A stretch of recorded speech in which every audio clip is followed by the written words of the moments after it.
dando início a mais uma história. O tempo nunca esquece. Ditado pelo espírito Marco Aurélio, psicografado por Marcelo César, narrado por Lucy. Neste novo e surpreendente volume 2, O Tempo Nunca Esquece, levamos você a reencontrar muitos dos personagens do volume 1, O Tempo Cuida de Tudo. Sob a perspectiva de uma nova encarnação, eles continuam a vivenciar as suas conquistas, tentando superar antigos e inéditos desafios. No volume 1, O Tempo Cuida de Tudo, somos levados a refletir sobre a força do amor e a entender que a reencarnação é tão e somente um fenômeno da natureza, cujos ciclos ocorrem de forma justa, equilibrada e no devido tempo.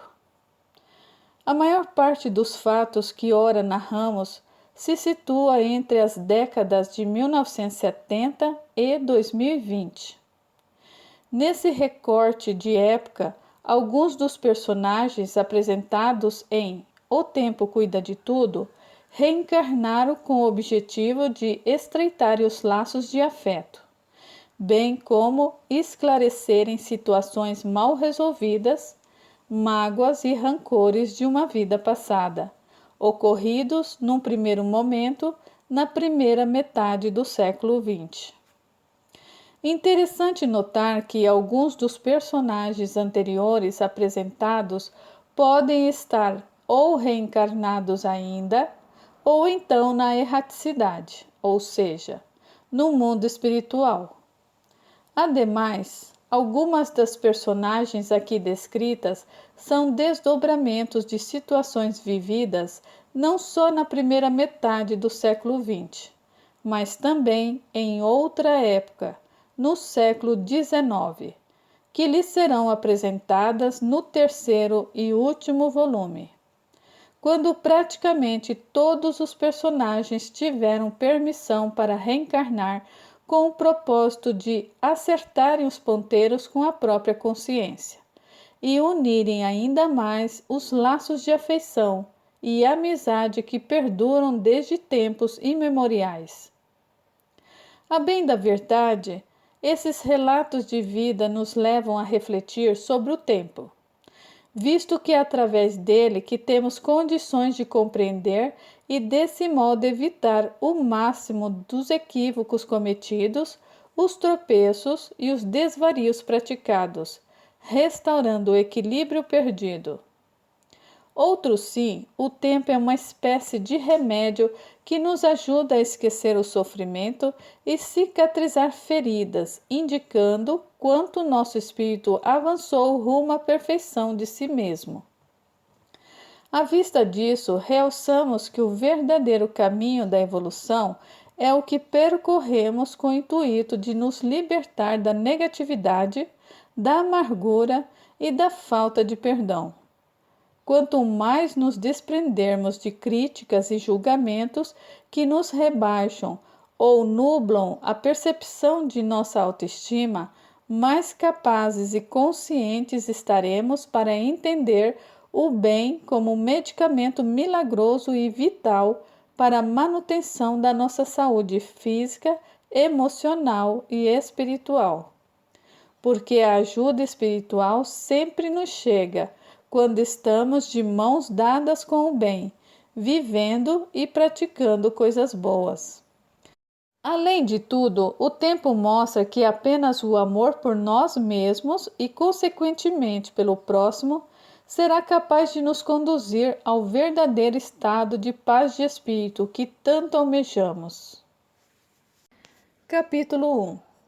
Essas primeiras linhas narram fatos ocorridos no dia 11 de agosto de um ano qualquer da década de 80, quando uma jovem deu à luz a 2 bebezinhas.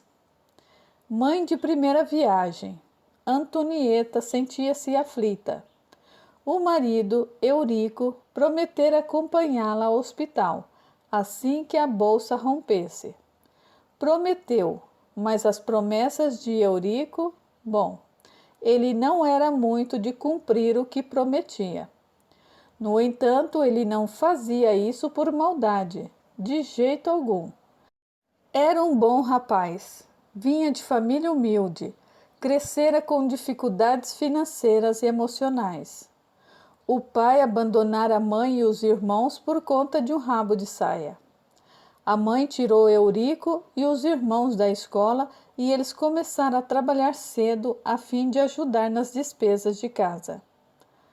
A duras penas conseguiu terminar o curso técnico e formou-se torneiro mecânico. Atualmente, trabalhava numa pequena metalúrgica localizado no bairro da Saúde, no centro do Rio de Janeiro, onde crescera e vivera por toda a vida. Eurico transformara-se de garoto franzino em um belo homem. Praticante de halterofilismo, tinha a estatura mediana e um corpo bem feito. O rosto era quadrado, os olhos eram negros como a noite. Os cabelos escuros contrastavam com a pele alva. Nos momentos de lazer era fácil encontrá-lo na Pedra do Sal, ponte do samba na cidade. Cheio de ginga, era membro de uma pequena escola de samba. Era namorador, envolvia-se com mulheres jovens, maduras, casadas. Ele não tinha um tipo específico, apenas gostava de praticar o jogo da conquista amorosa. Gostava de seduzir, tinha fala mansa, um jeito meigo e encantador de se aproximar das mulheres. Embora trocasse de namorada como de roupa, Eurico tinha uma boa índole. Entretanto, cabe ressaltar que seu relacionamento com Antonieta se iniciara de forma tribulada e desgostara ambas as famílias. A dele, porque não simpatizavam com Antonieta. A dela, porque acreditavam que Eurico agira de forma leviana e irresponsável. Discorremos sobre esse assunto mais à frente. O fato é que a união deles se dera de maneira inesperada e o resultado de ruidosa paixão revelou-se por meio do barrigão de Antonieta. Sem sombra de dúvida, sentindo-se vulnerável e pressentindo que logo a bolsa iria estourar, Antonieta ligou para o trabalho do marido, conforme combinado. Fora informada de que Eurico, justamente naquele dia, saíra mais cedo. Era sexta-feira. À tarde se despedira com um lindo pôr do sol. Provavelmente Eurico deveria estar numa roda de samba, cercado de belas mulheres. Antonieta desligou o telefone possessa. Eurico já saiu do trabalho. Aposto que se esqueceu de que o bebê poderia vir hoje. Calma, Antonieta. A voz da mãe lhe transmitia serenidade. Vai ver, ele foi ensaiar. Sabe como ele é apaixonado por samba. E as bebês não vão nascer daqui a meia hora. A bolsa nem estourou. Por que a senhora insiste em dizer as bebês? Na ultrassonografia não quis saber o sexo. Só falta me dizer que foi a intuição. Disse num tom irônico. Pode zombar de minha sensibilidade. Eu digo as bebês porque você vai dar à luz a 2 meninas. Sei. Não vou discutir com a senhora. Mudou de assunto. Cadê o Eurico? Os filhos dele vão nascer, ressaltou. Você fez suas escolhas, agora durma com elas. Mamãe, ela protestou. Pois bem, não foi você que foi atrás dele? Não o provocou? Não o seduziu? Não meteu os pés pelas mãos? Agora, a irresponsável exige que ele seja responsável?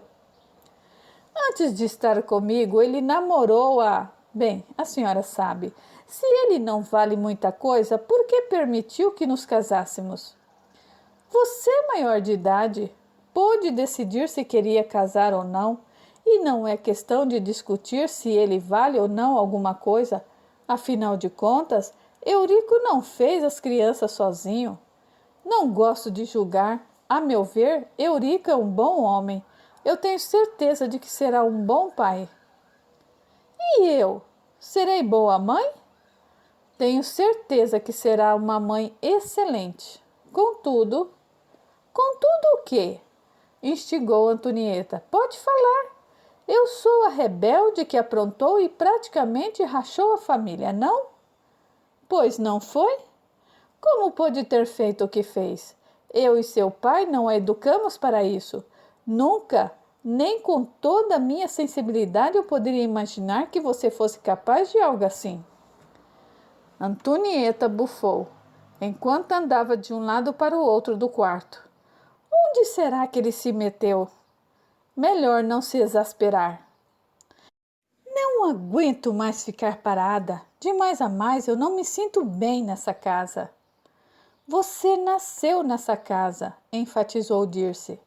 Dê graças a Deus por ter onde morar, depois desse casamento relâmpago. Não gostei de Eurico ter aceitado viver aqui. A gente tinha que ter o nosso canto. Como? Quis saber Dirce. Não percebe que tudo aconteceu muito rápido? Você precisou trancar a matrícula na faculdade por conta da gravidez. Eurico não é um rapaz de posses. O bom é que a casa é grande o suficiente para abrigar, por enquanto, vocês dois e as bebês que vão chegar. Disse bem, a casa é grande, mas essa edícula, ressaltou, é minúscula. Não gosto da ideia de viver na edícula. Isso aqui, olhou ao redor, não é para uma família. E daí? É uma bela edícula? O Eurico aprovou. E tinha alternativa? Ele é assalariado. A minha mesada é uma merreca. Sorte sua ter mesada. Viver aqui? Não mereço. Pare de reclamar. Este espaço, observou Dirce, é o ideal. Aqui vocês terão privacidade. Poderão criar as bebês com maior liberdade. Como vou dar conta de 2 crianças? Eu preciso no mínimo de uma babá. Não tem condições de escolher isso por hora. O primo Marcílio, bem que podia me ajudar, tem tanto dinheiro, é um muquirana, mão fechada, podia ter me dado uma casa como presente de casamento. Perdeu o juízo de vez, Antonieta? Que mal há nisso? Marcílio pode usar notas de dólar como substituta de papel higiênico. Tem dinheiro de montão. Primeiro, não fale assim do seu primo. E segundo, não seja sarcástica e mal agradecida com quem lhe ajuda. Graças a Marcílio, você vai ter as bebês numa maternidade particular. Não vai gastar nada por isso. Ele fez questão de pagar as consultas particulares com a obstetra, o hospital, o enxoval. Grande coisa! Além do mais, mocinha, salientou Dirce, você tem uma gorda poupança fruto da generosidade de Marcílio. De que adianta? Acabei de completar 19 anos e só poderei meter a mão no dinheiro quando completar 30. O que farei nesses próximos anos e com 2 filhas para alimentar? Até lá, já serão quase adultas. Que exagerada! Seu primo foi bem sensato. Se dependesse de você, já teria gastado todo o dinheiro em futilidades. Gosto do bom e do melhor. Vocês me educaram assim. Não, senhora, protestou Dirce. Nós sempre lhe demos do bom e do melhor, mas isso não quer dizer que tenha que se tornar uma pessoa tão fútil que não dá valor às coisas. Espero que essa gravidez inesperada lhe traga um pouco de bom senso. Você precisa crescer, Antonieta. Ela nada disse. Odiava quando a mãe lhe vinha com esse tipo de discurso, exigindo que ela se tornasse adulta. Ah, se o pai ali estivesse, tinha certeza de que ele a ajudaria no que fosse preciso. Mas Alfredo morrera havia uns anos. quando ela estava excursionando com a turma do colégio pela Disney. Antonieta sentira muito não poder participar do velório e enterro do pai. Pensando assim, seu semblante entristeceu-se. Dirce percebeu e intuiu. Sente saudades de Alfredo, não? Saudades? Muitas saudades do meu pai. Ela tornou verdadeiramente entristecida. Dirce sentiu os olhos marejarem. Ainda era penoso seguir adiante sem Alfredo ao seu lado. Mas a vida escolhera que ele deveria partir primeiro. Ela apenas estava tentando lidar com o luto. Nesse instante, a bolsa estourou. Antonieta apavorou-se e Dirce a acalmou. Passei 4 vezes por essa situação. Calma. Vou apanhar a maleta no quarto ao lado e de maneira tranquila vamos ao hospital. Antes, vamos limpá-la e trocar de vestido. As bebês não vão chegar agora. Sim, senhora, disse Antonieta, visivelmente aflita.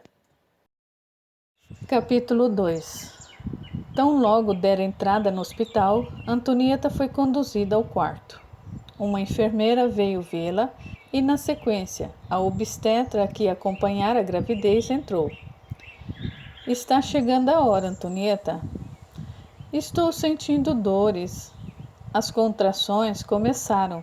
A enfermeira vai acompanhar essas dilatações.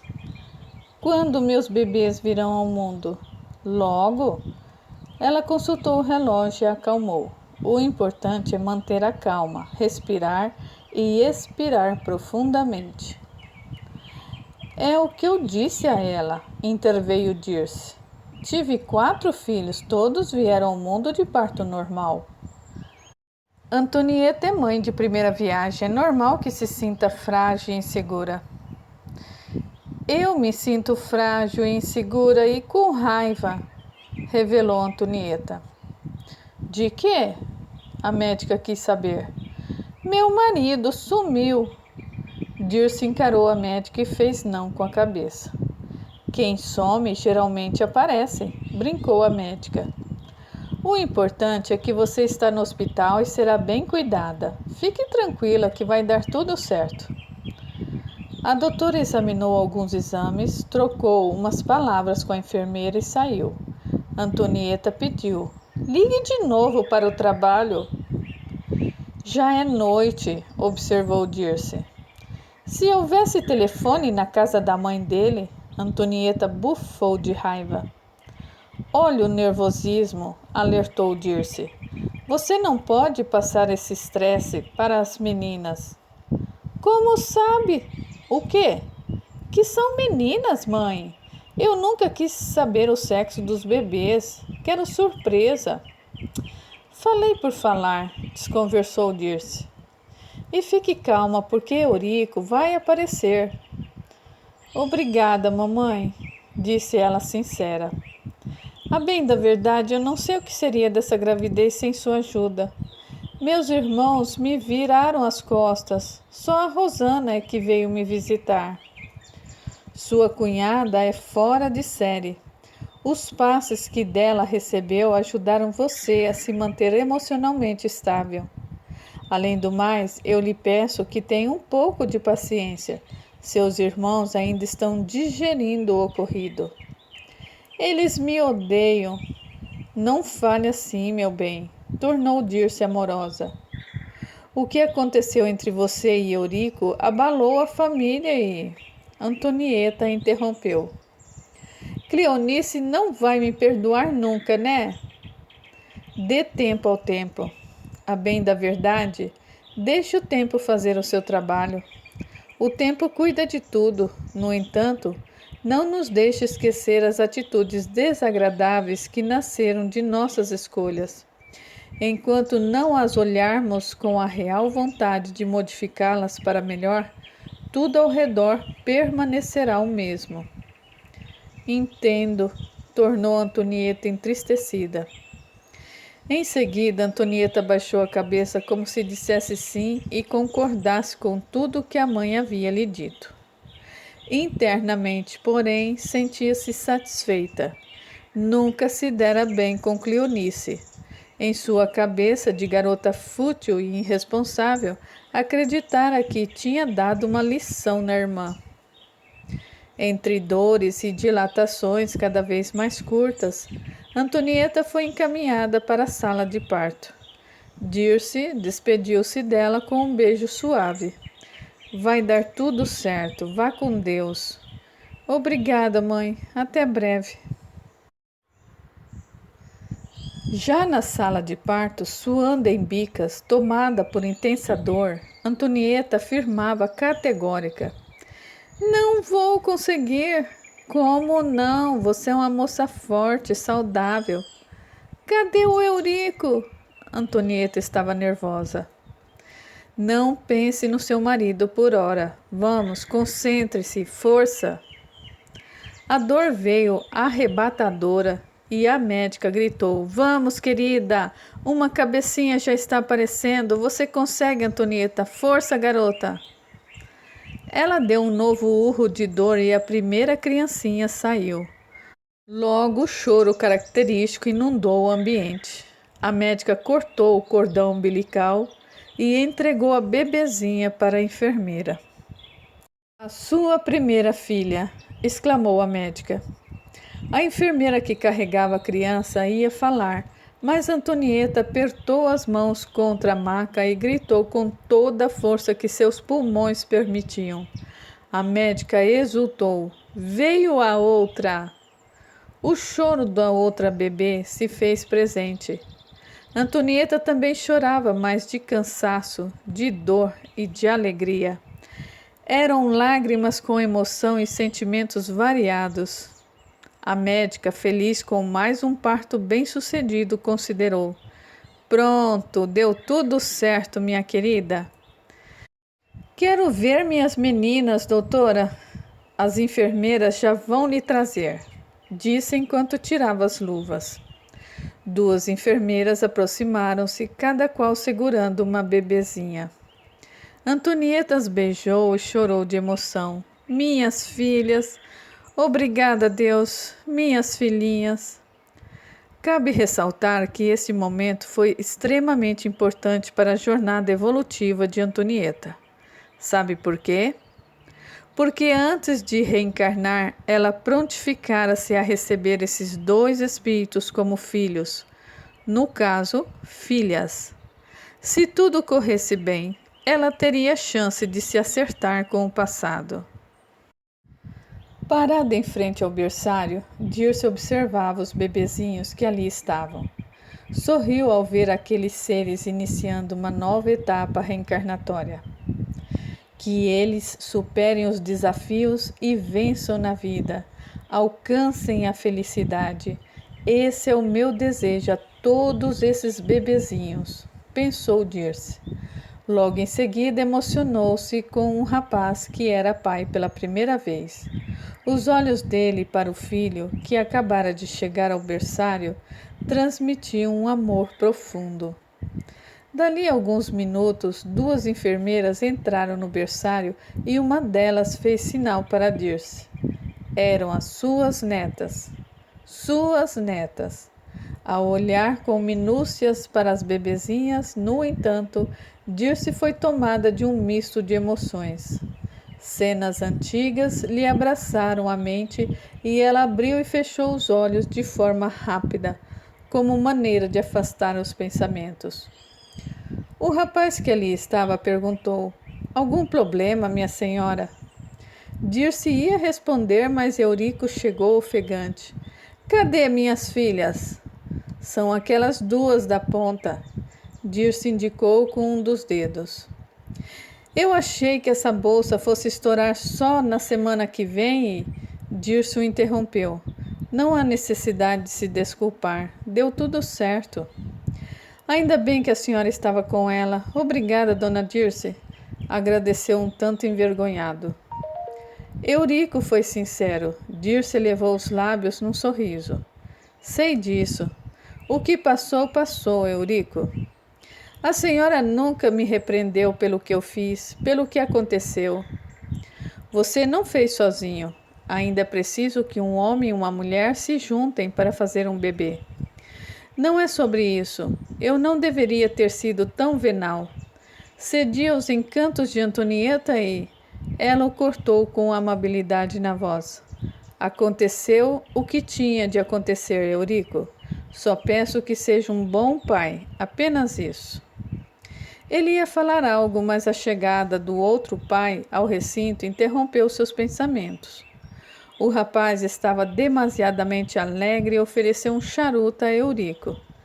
Para fumar quando sair daqui. Eurico agradeceu e, voltando o rosto para o berçário, foi tomado de extrema emoção.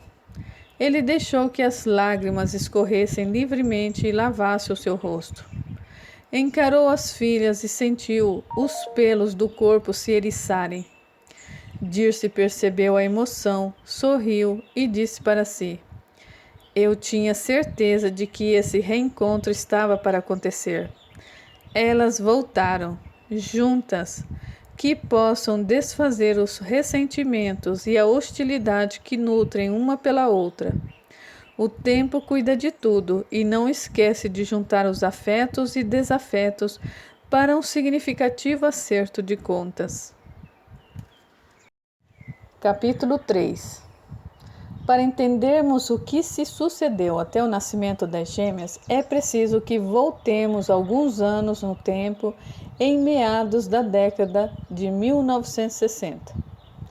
No planeta, as mudanças sociais e de comportamento afetariam nosso modo de viver, até os dias de hoje. Infelizmente, porém, fatos nada agradáveis deram um tom cinzento à década. Países antes democráticos eram abraçados à força pela ditadura e seus efeitos nefastos, como repressão, censura e tortura. O mundo ocidental dividia-se em meio à Guerra Fria. A possibilidade de uma terceira guerra mundial era concreta. Por outro lado, havia coisas boas, de fato.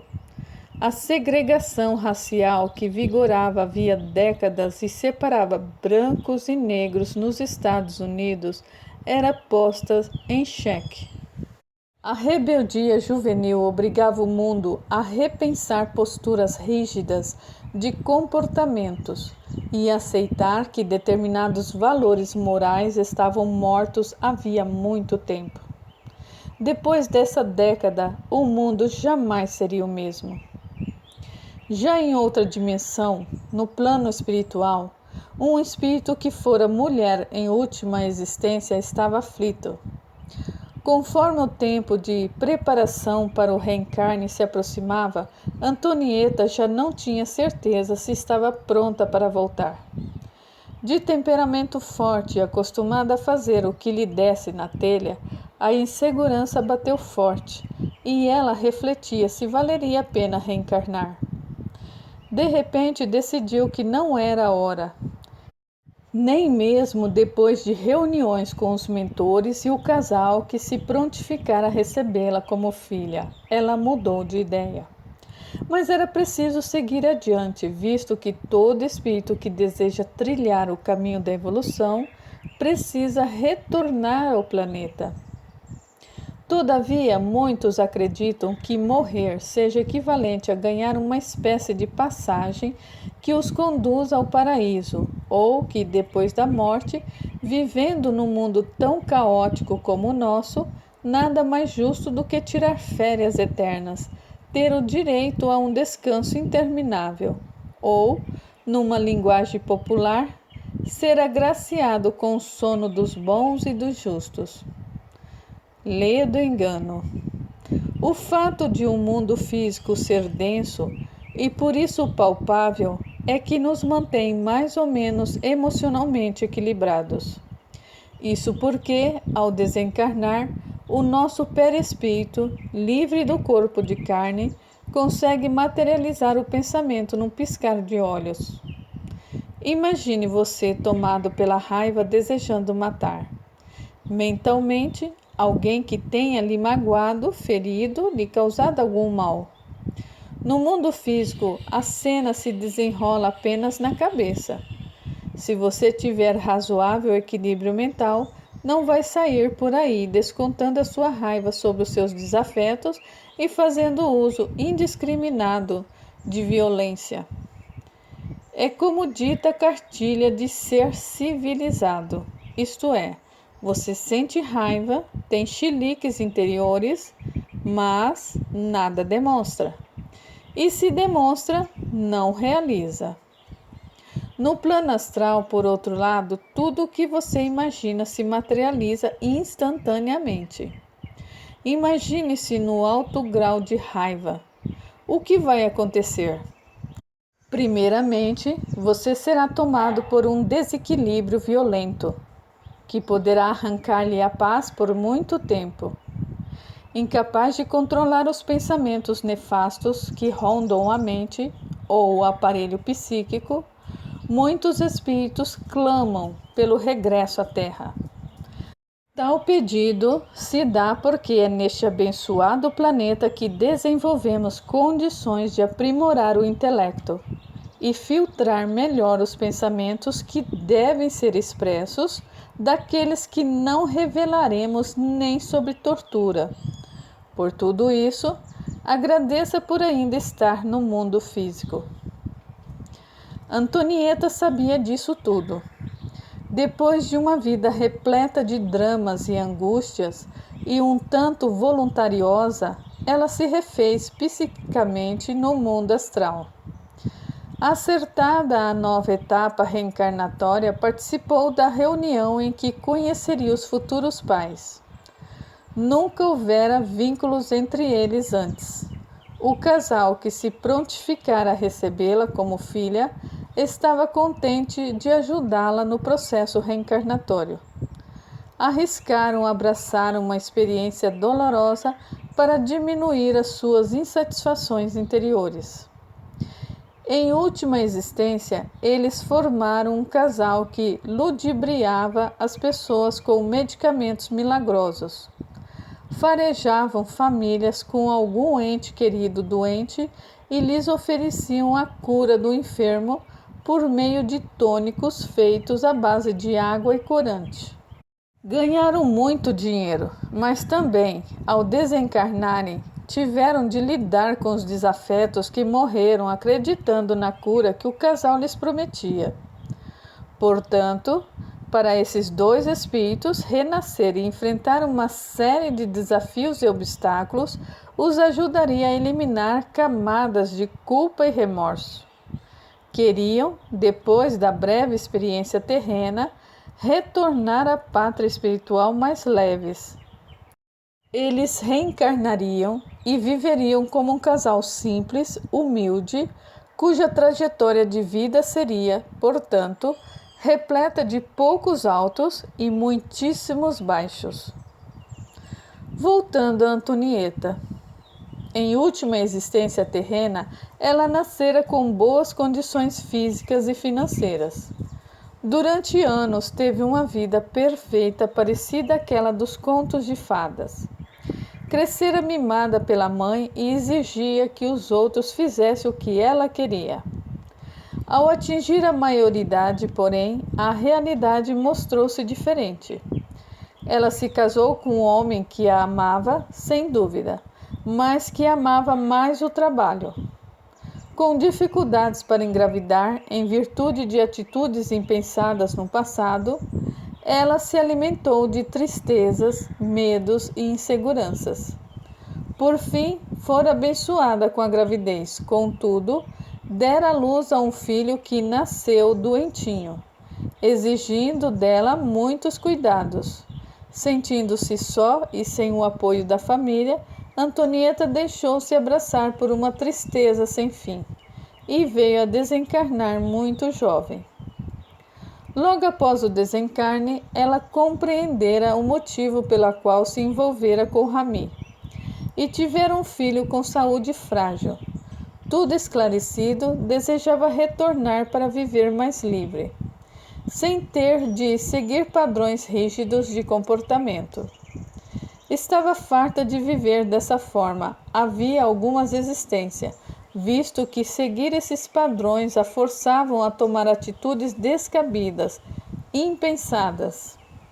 Antonieta, portanto, queria ter a chance de viver num mundo sem tanta cobrança de padrões morais rígidos. E a partir desse novo ambiente que pudesse tentar ou ser ela mesma, quer dizer, ter uma postura que fosse mais afim com a sua essência espiritual. No entanto, ao saber que a data de preparação para voltar ao planeta estava próxima, sentiu medo. Não sei, bateu uma insegurança. É normal sentir-se assim, ponderou Corina, com voz doce e tranquilizadora. Quando o tempo de retornar ao planeta se aproxima, é natural que haja um tiquinho de insegurança. Além do mais, não faz tantos anos que retornei. Corina esboçou um doce sorriso. Apenas entenda que você voltará ao mundo terreno numa época de enormes mudanças sociais. Os eventos que ocorrem no planeta estão colocando em xeque determinadas crenças e valores arraigados que por lá estão há muito tempo. Seu espírito com certeza vai gostar de viver num tempo de grandes liberdades. No entanto, salientou Corina, é preciso inteligência para lidar com a liberdade. Muitas vezes nos perdemos pelo fato de não sabermos como agir diante de autonomia e independência. Mesmo que nos sintamos muito bem preparados para regressar ao planeta, é comum essa insegurança, completou Deodato. Embora faça anos que eu não reencarno, ainda me lembro da última vez. Portanto, é natural sentir o que sente. Vocês são amigos muito queridos. Antonieta disse com emoção. Ambos me despertaram coisas boas. Ao lado de vocês, eu me sinto mais forte. Continuaremos juntos, tornou Corina. Eu e Deodato ficaremos mais alguns anos deste lado de cada vida. Sei que ao reencarnar eu vou esquecer praticamente tudo o que eu vivi até agora. Como vou me recordar de vocês? Há inúmeras maneiras de estabelecer conexão com os amigos espirituais, respondeu Deodato. Há, por exemplo, a possibilidade de encontros durante o seu sono, por meio dos sonhos. Caso tenha dificuldade em registrar esses encontros através dos sonhos, esclareceu Corina, saiba que a oração é a maneira eficaz de ligar-se a nós e demais companheiros que estarão vibrando para que você alcance o sucesso nessa nova etapa. Meus futuros pais não são religiosos, confessou Antonieta. Como vou? Corina a silenciou, pousando delicadamente um dedo em seus lábios. Já sabe que não será educada por seus genitores. A família que vai criá-la tem uma forte ligação com a espiritualidade, lembrou Deodato, tentando acalmar Antonieta. Tem razão. Às vezes eu me esqueço dos planos que tracei. Estou ansiosa. Um médico simpático apareceu no recinto. Olá, Antonieta. Olá, doutor. Como se sente? Estava ansiosa e me sentindo muito insegura. Corina e Deodato têm o dom de me acalmar. O médico passou dos olhos dela para os do casal e sorriu. Essa dupla é patrimônio da nossa cidadezinha astral. Enquanto puder mantê-los aqui... Por que não reencarnaram? Antonieta quis saber. Porque estamos aguardando o desenrolar de alguns acontecimentos no mundo terreno. Ah, entendi. Em seguida, conversaram amenidades e antes que Antonieta pensasse em formular uma nova pergunta, um adolescente com um largo sorriso entrou no quarto. Passos rápidos, ele aproximou-se de Antonieta e a abraçou comovido. Vá em paz, mamãe. Ela deixou que as lágrimas escorressem livremente. Beijou-o várias vezes no rosto. Abdu, meu amado filho, Meu peito se aperta só de eu saber que vamos nos separar novamente. Vocês já se separaram tantas vezes, emendou Deodato. Logo vão se reencontrar. Você promete que, se houver a possibilidade de reencarnar, voltará para perto de mim? Suplicou Antonieta. Sim, mamãe.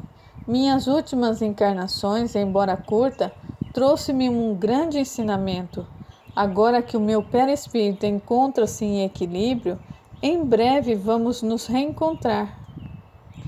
Outro rapaz entrou no recinto. Abdu sorriu para ele e o abraçou. Pai! Rami o abraçou com ternura. Em seguida aproximou-se de Antonieta e apertou delicadamente a sua mão. Vim me despedir de você, torcer para que tudo corra bem. Eles se abraçaram e Antonieta, com voz embargada, disse: Rami, meu querido, você chegou há pouquíssimo tempo. Eu queria ficar ao seu lado. Descobri que o amo de verdade. Eu também te amo, respondeu ele sincero. Conversei com Corina e Deodato e eu abri meu coração, revelou. Eu poderia ficar aqui e reciclar ideias ou voltar. Antonieta regalou os olhos emocionada. Vai voltar? Tem certeza? Ele fez que sim com a cabeça. Decidi que vou regressar ao planeta um pouco depois de você. Rami, essa resposta muito me alegra. Todavia, você sempre disse que um tempo aqui o ajudaria a rever. Ele a silenciou com um delicado gesto nos lábios dela. Não, eu desencarnei há pouco, no entanto, eu tenho sede de me refazer. Os desentendimentos que tive com Abdu no passado, os nossos desencontros, enfim, eu já me dei conta de quanto tempo eu perdi com coisas às quais eu não quero mais dar importância. Vocês dois, apontou para ela e para o filho, são indispensáveis para o meu crescimento espiritual. Quero voltar e ter a chance de juntos formarmos nossa família.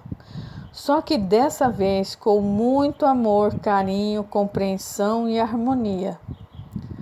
O mundo espiritual tem essa serventia, observou Deodato.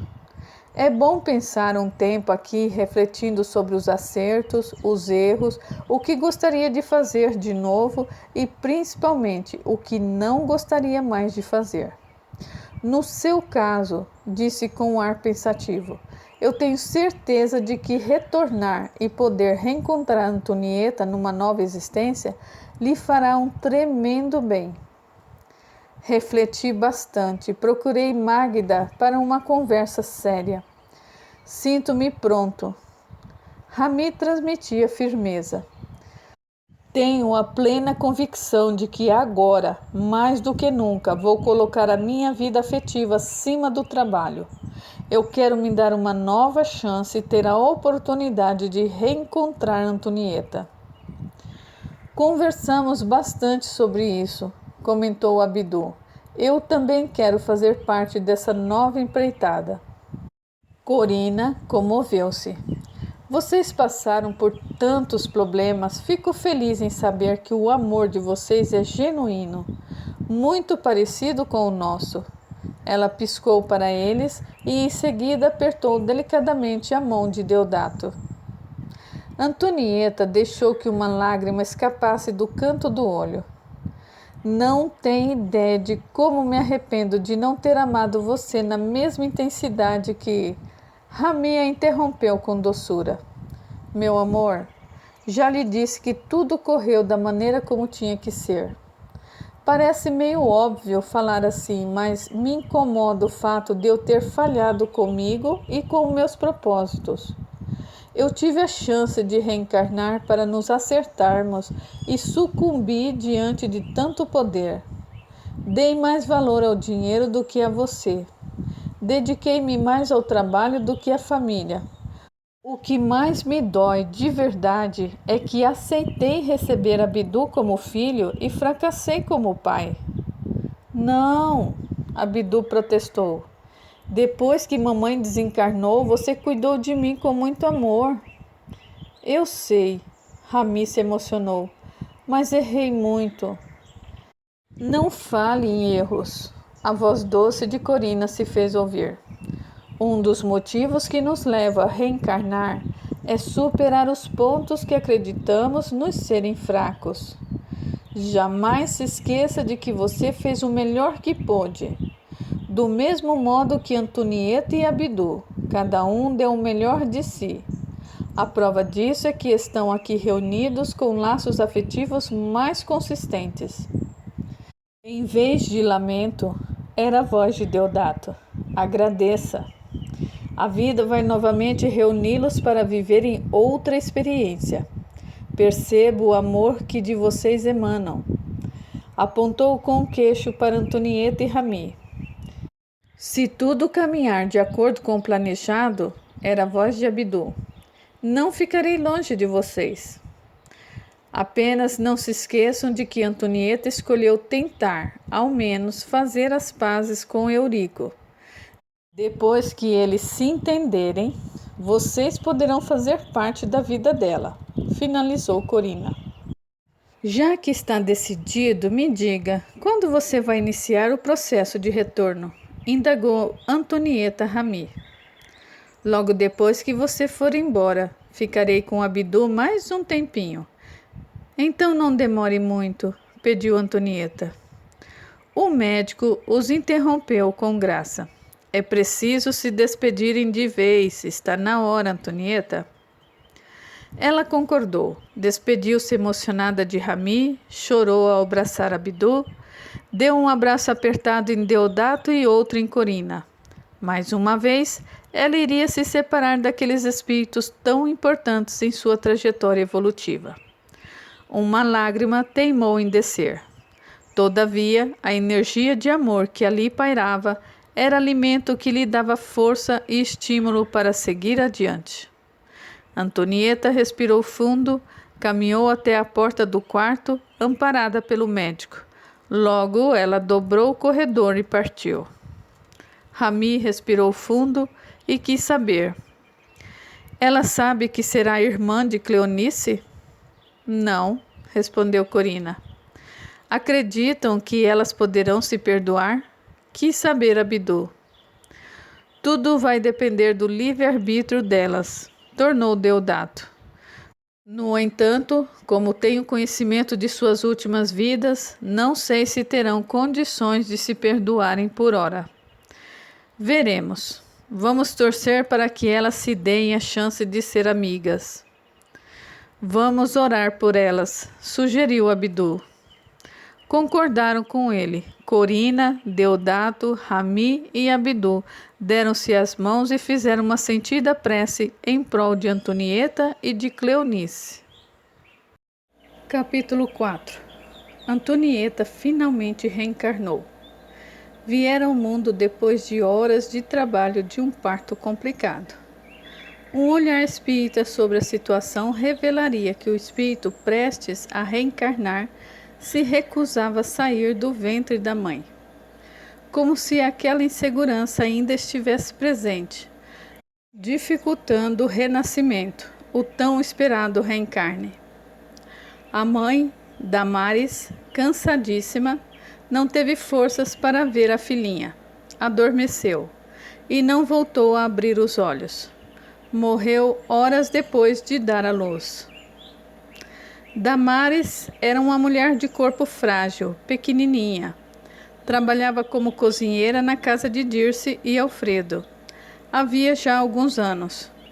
Dirce gostava muito dela e quando engravidou, ela a acalmou. Fique tranquila, Damares, eu e Alfredo vamos ajudá-la. Clécio ficou feliz e triste ao mesmo tempo. Por quê? Ele está radiante porque vai ser pai. Ao mesmo tempo está preocupado. Afinal, sempre tive um corpo frágil. Não sei se vou conseguir segurar a gravidez até o fim. Dirce sentiu uma leve tontura. Cenas vieram-lhe à mente. Ela pressentiu que Damares corria risco de vida, mas respondeu: é natural que haja preocupação.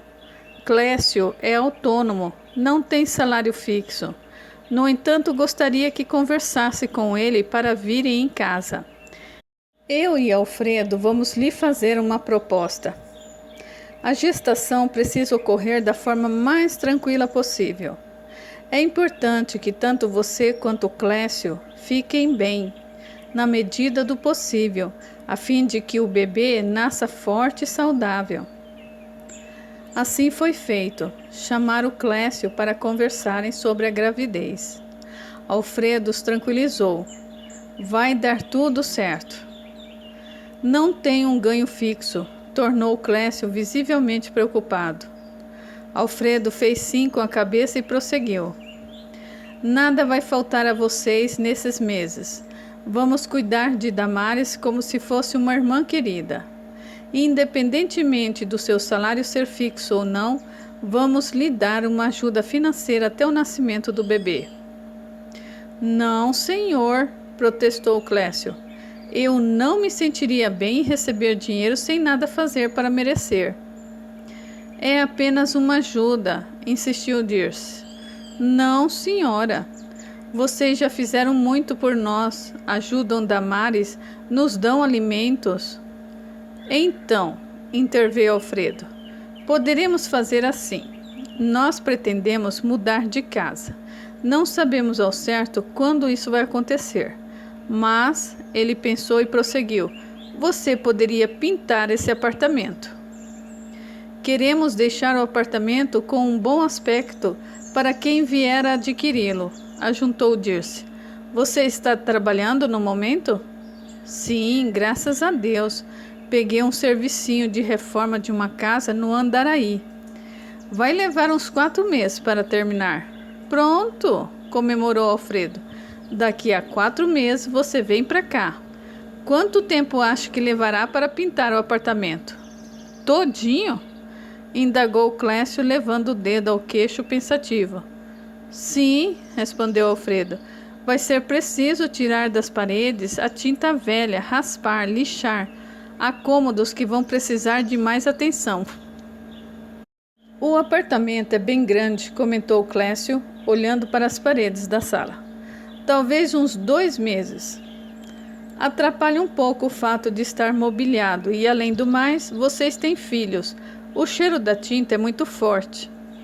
Não tem problema, interveio Dirce.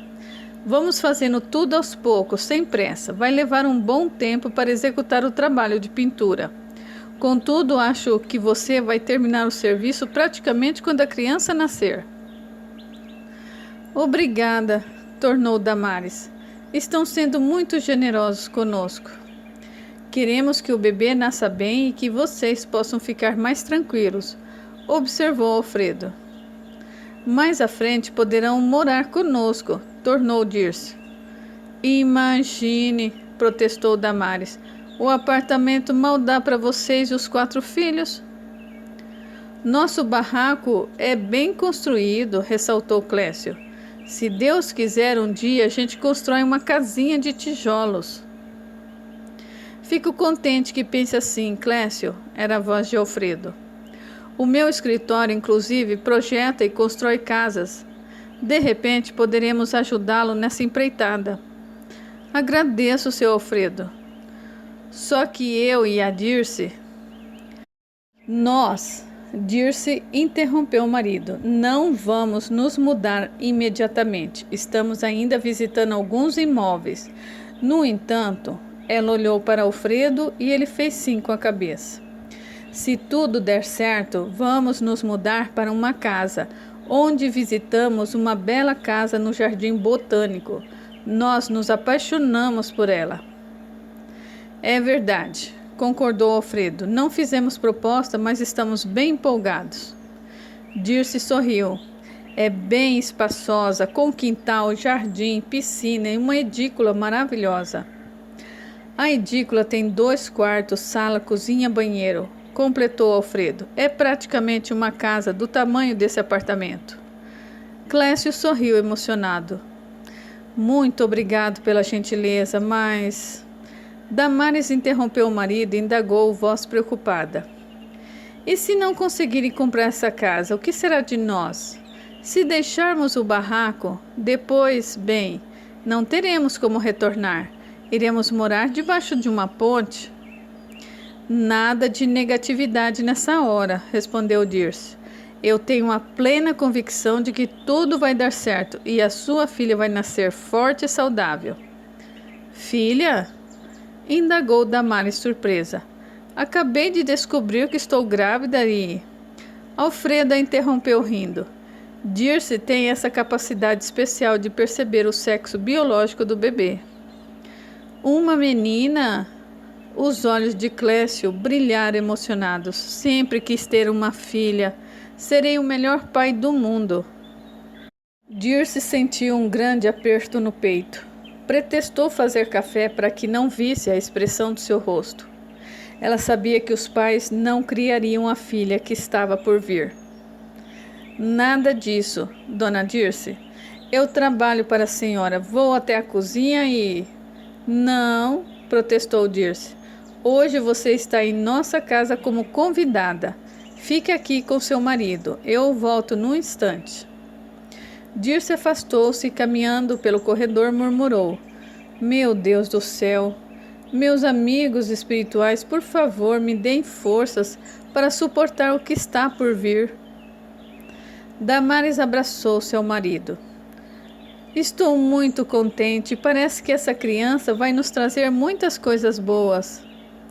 Alfredo percebeu como Dirce se dirigia à cozinha. Pediu licença. Façam planos. Enquanto isso, vou até a cozinha ajudar Dirce com o café. Já volto. Capítulo 5. Ao chegar próximo da cozinha, Alfredo ouviu vozes. Eram os filhos. Acabavam de voltar das brincadeiras de rua. Percebendo a expressão nada feliz no rosto de um deles, Alfredo perguntou: O que foi, Nicolau? Antes dele dizer alguma coisa, Célia, a terceira filha, meneou a cabeça negativamente. A Cleonice, pai.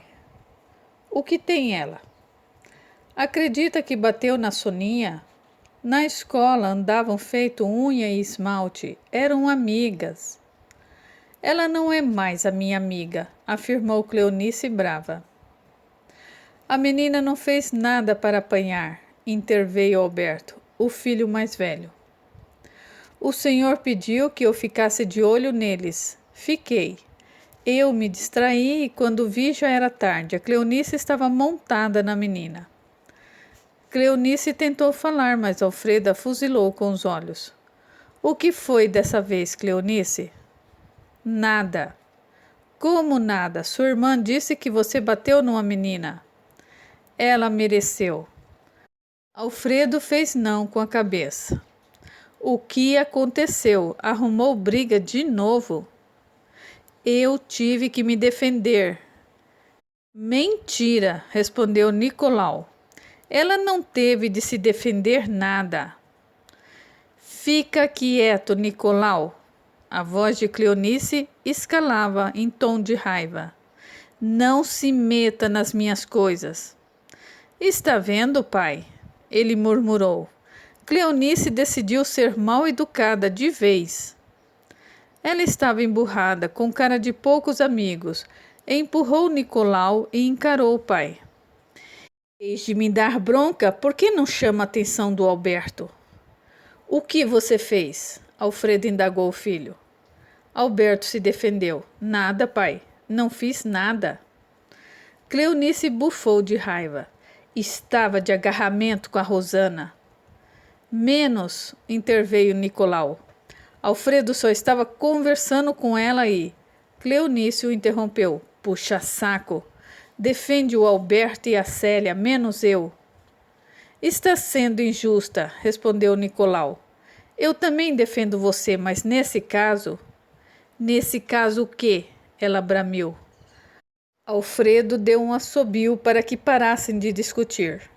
Encarou Cleonice e desejou saber. Por que você bateu numa menina? Já disse que tive que me defender. Cleonice... A voz de Alfredo era firme. Ela por fim disparou. Soninha é imbecil. Alto lá, protestou Alfredo. Não a ensinei a falar desta maneira. Que modos são esses? Ela é imbecil, sim. Deixa eu explicar, papai, interveio Célia. A Soninha apenas disse que a mãe dela não aprova o namoro entre Hannah e Bienaire. Alfredo fez ar de interrogação. Nicolau prosseguiu. Eu estava perto e vi, pai. As meninas estavam num grupinho falando sobre a polêmica que envolveu 2 personagens da novela Passo dos Ventos. Elas apenas discutiam sobre o relacionamento amoroso entre uma mulher branca e um homem negro. Ah, Alfredo fez sim com a cabeça. Já li sobre isso. Sabemos que se trata de uma questão delicada, ajuntou Alberto. Somos negros e sofremos preconceitos. Não somos negros, rebateu Cleonice. Somos misturados. Eu sou morena ou parda, não sou negra. Está vendo, pai? Interveio Célia. Cleonice ainda se incomoda com o fato de não é questão de incômodo. Olhem para mim. Ela apontou para si. Por acaso eu pareço ser negra? Pareço. Alfredo meneou a cabeça para os lados. Ele e Dirce procuravam educar os filhos nutrindo-os de boa autoestima, e para que jamais levassem em consideração, por mais difícil que fosse, os comentários maledicentes da sociedade. Cleonice, no entanto, desde cedo implicava com a cor da pele. Ele não sabia mais como agir. Alberto arrancou dos pensamentos. O senhor e a mamãe nos ensinaram a não abaixar a cabeça e combater o preconceito com atitudes que o enfraqueçam. É verdade, pai, completou Nicolau. Quantas vezes não me chamaram de macaco de circo, de neguinho, de tantos nomes carregados de preconceito. Não saio bater nem quem me ofende, mas não me deixo abater. Somos como todo mundo, prosseguiu Célia. Não é a cor da pele que nos faz ser mais ou menos que alguém. Somos gratos por nos alimentar com elevadas doses de autoestima e amor. É verdade, finalizou Alberto. A família da Rosana me aceita como sou. Pensa que na escola já não me chamaram de Bienaire e a Rosana de Hannah? Sabe o que fazemos? Afirmamos que somos como eles, sim. Não entramos em discussão. E o que aconteceu? Pararam de pegar no pé da gente.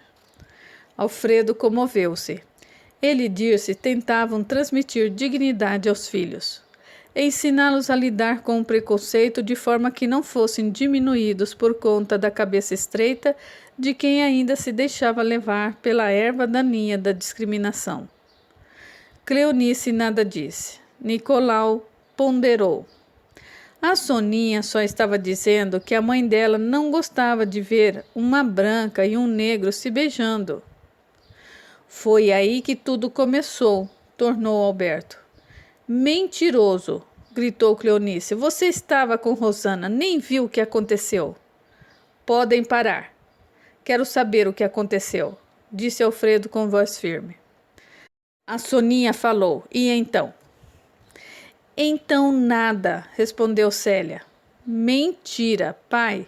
A Soninha disse isso olhando para mim, protestou Cleonice. E daí? Quis saber Nicolau. Você é negra? Soninha olhou para você como a pedir a sua opinião, não para que avançasse e batesse nela. Eu não sou negra, bramiu Cleonice. Que mal há em ser assim? Indagou Alfredo. Não gosto de ser motivo de piada. Seus irmãos acabaram de afirmar que, graças a mim e a sua mãe, aprenderam a se defender das cabeças estreitas que há aos montes na sociedade.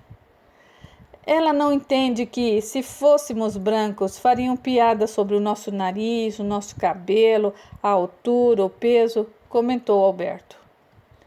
Vocês são os frouxos. Cleonice alterou novamente a voz. Eu não gosto de ser xingada porque eu não sou negra. Eu sempre disse que, Cleonice interrompeu Alfredo e murmurou chorosa: Fala desse jeito porque é branco. Como é que é? Alfredo estava estupefato.